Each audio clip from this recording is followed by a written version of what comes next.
আচ্ছা, ঘড়ি এবং ঘড়ির কাঁটা মানসিক দক্ষতার একটা খুব গুরুত্বপূর্ণ জায়গা, যেখানে ঘড়ির কাঁটাদের মধ্যে যে কোণ সেটা নিয়ে অনেক প্রশ্ন করা হয়। আচ্ছা, যেমন আমরা একটা ঘড়ি আগে আঁকি, তাহলে আমরা বুঝতে পারবো যে কিভাবে এই প্রশ্নগুলো হয়। যেমন একটা ঘড়ির ক্ষেত্রে আমাদের উপরে থাকে 12, তারপর এই জায়গায় থাকে 3, তারপর এই জায়গায় থাকে 6, তারপর এই জায়গায় থাকে 9। সো যদি এরকমটা হয়, এটা হলো আমাদের 1 2 1 2, তারপর হলো আপনার এখানে মনে করেন 4, এটা হলো 5, তারপরে 7, দেন 8, দেন 10, 11, 12। এখন যদি এমনটা হয় যে ঘড়ির কাঁটায় বাজে হলো আপনার দুপুর 3টা, ঠিক আছে, এটা হলো তাহলে এটা হলো আমাদের মোটাটা হলো ঘন্টার কাঁটা, আর এটা হলো আমাদের মিনিটের কাঁটা, ঠিক আছে, দুপুর 3টা বাজে। এখন প্রশ্ন হলো এই মিনিট এবং ঘন্টা কাঁটার মধ্যে কত কোণ তৈরি হয় যখন ঘড়িতে দুপুর 3টা বাজে। তাহলে দেখুন কোণ দুই ভাবে হতে পারে, এই দিক বরাবর একটা কোণ তৈরি হতে পারে, আবার এই দিক বরাবর আরেকটা কোণ তৈরি হতে পারে।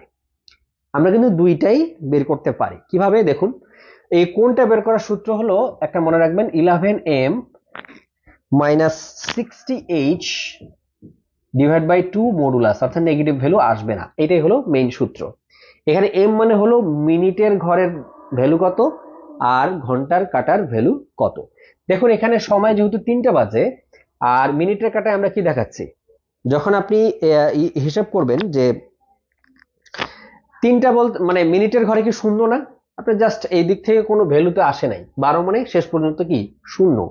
এই ক্ষেত্রে দেখুন 11 ইন্টু 0, আমরা লেখার সময় কি লিখি, 3টা বাজে মানে 300, এটা বলি না, এরকম আর কি। তাহলে এম এর জায়গায় 0, তারপরে 60 ইন্টু এইচ, কয়টা বাজে এখন ঘড়িতে 3টা, এই জন্য এইচ এর ভ্যালু হলো 3 ডিভাইড বাই 2 এবং মডুলাস। তাহলে 0 দিয়ে আপনি যাকেই গুণ করেন না কেন পুরোটাই 0। আর এখানে মাইনাস 3 6 18, মানে 180 ডিভাইড বাই 2। এখন মাইনাস যেহেতু থাকবে না, তার মানে হলো মাইনাস 90 মডুলাস করে দিলে আবার 90, তাহলে এইটা হলো ডিগ্রি। বুঝতে পারছেন? অর্থাৎ আপনারা নিজেরাই চিন্তা করে দেখুন, যখন 3টা বাজে তখন বেসিক্যালি আমরা যদি এটাকে ঘড়িটাকে 4টা কোয়াড্রেন্টে ভাগ করি, আলটিমেটলি এই অংশটা আসলে 90 ডিগ্রি। তার মানে এখানে ঘন্টার কাঁটা মিনিটের কাঁটার মধ্যে 90 ডিগ্রি কোণ তৈরি হয়েছে। এখন দুই দিকে কোণ তৈরি হয়, এইটা 90 ডিগ্রি হলেও এই পাশ দিয়ে এই পাশে বাকিটা আছে কত, 270 ডিগ্রি। তাহলে কি করতে হবে, বাকি কোণটা অপশনে যদি 90 ডিগ্রি থাকে 90 ডিগ্রি দাগিয়ে দেবেন, আবার অপশনে 90 ডিগ্রি যদি না থাকে সেই ক্ষেত্রে কি করতে হবে, যেটা বের হয়েছে সেটাকে 360 থেকে বিয়োগ দিতে হবে, বিয়োগ দিয়ে যা পাওয়া যাবে সেইটা হবে তখন উত্তর অপশনে। তাহলে 270। ঠিক আছে, এই যে 11m minus 60h divide by 2, এইটা দিয়ে কিন্তু খুব সহজে এই জিনিসটা ক্যালকুলেশন করে বের করা যায়। বাট আপনি যদি ওই ঘড়ির কথা বারবার মাথার মধ্যে চিন্তা করেন তাহলে একটু জটিল হয়ে যাবে, দরকার নাই। এবং যারা সায়েন্স ব্যাকগ্রাউন্ডে তাদের জন্য মানসিক দক্ষতা এক রকমের দুধ ভাত। হ্যাঁ, এই কারণে মানসিক দক্ষতা, তারপরে আপনার ম্যাথমেটিক্স এবং সায়েন্স, এই তিন জায়গায় সায়েন্সের স্টুডেন্টসরা বেশি ভালো নম্বর তুলতে পারে, এই কারণেই তারা কিন্তু বেশি কোয়ালিফাই করছে ইদানিং সময়। এই কারণে যারা আর্টস ব্যাকগ্রাউন্ডের তাদের এই জায়গাটায় বেশি সময় দিতে হবে, আমি সাজেস্ট করবো, আই উড সাজেস্ট। এরপরে চলুন একটা অন্য আরেক ধরনের একটা প্রবলেম আমরা সলভ করি। আগে প্রথমে প্রশ্নটা আমি লিখে ফেলি। প্রশ্নটা হলো, there are 5 members in a group. There are 5 members in a group. একটা গ্রুপে 5 জন মেম্বার আছে। কারা কারা? এ, বি, সি, ডি এবং ই। এখন লজিক বলা হচ্ছে, দেখুন, ডি ইজ টলার মানে লম্বা দেন ই, অর্থাৎ ডি হলো ই এর থেকে লম্বা। এরপর বলা হচ্ছে এ ইজ শর্টার দেন সি, এ হলো সি এর থেকে খাটো। তারপরে সি ইজ শর্টার দেন ই, তারপরে এ ইজ টলার দেন বি। এখন প্রশ্ন হলো হু ইজ দি শর্টেস্ট।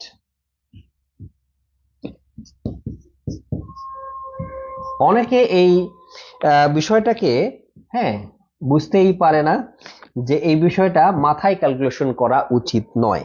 এখন অপশনগুলো কি আমি দেবো? আগে অপশনগুলো দিয়ে দিই, তাহলে আপনাদের জন্য আরো ইজি হবে।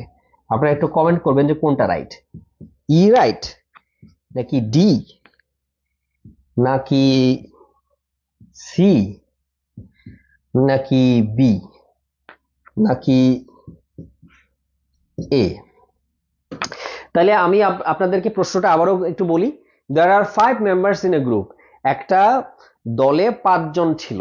5 জন এ বি, কারা কারা? A B C D E, এই 5 জন।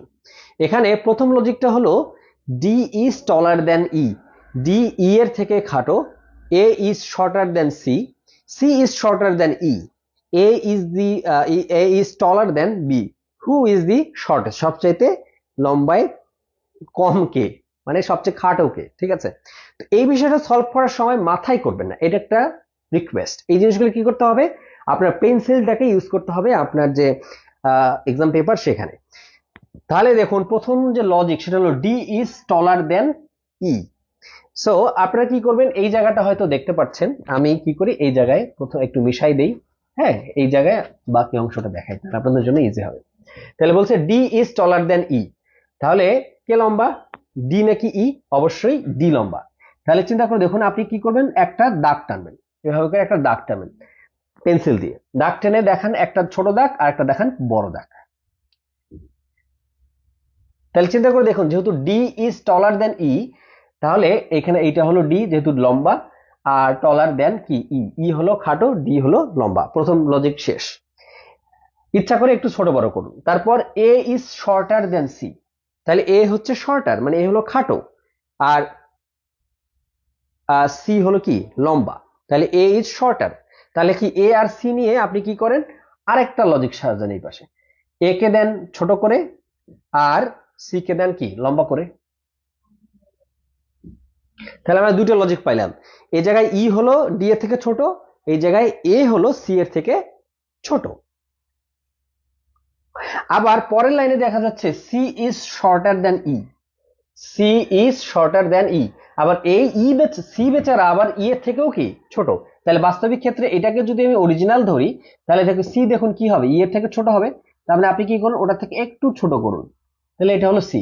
আচ্ছা, সি বেচারা যদি ই এর থেকে ছোট হয়, যেহেতু সি এর তুলনায় এ আবার আরো ছোট, তার মানে কি এ কি এই সি এর থেকে আরেকটু ছোট হলে কি এইরকম ছোট হবে না? This is a. তাহলে আমরা কি করলাম?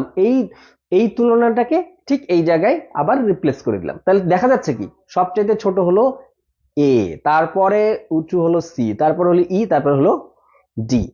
এরপরে থার্ড একটা অপশন বলছে এ ইজ টলার দেন বি।